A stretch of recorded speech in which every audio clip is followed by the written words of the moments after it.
بالله من الشيطان الرجيم. بسم الله الرحمن الرحيم.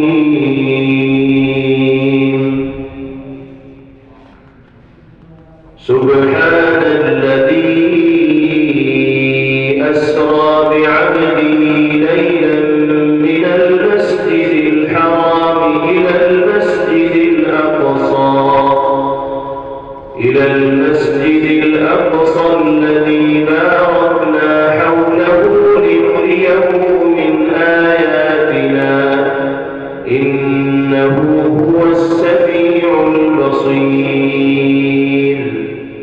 وآتينا موسى الكتاب وجعلناه هدى لبني إسرائيل ألا تتخذوا من دوني وكيلا ذرية من حملنا مع نوح إنه كان عبدا شكورا. وقضينا إلى بني إسرائيل في الكتاب لتفسدن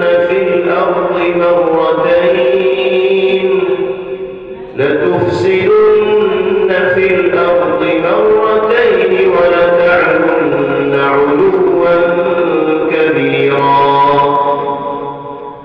فإذا جاء وعد أولاهما بعثنا عليكم عبادا لنا أولي بأس شديد فجاسوا خلال الديار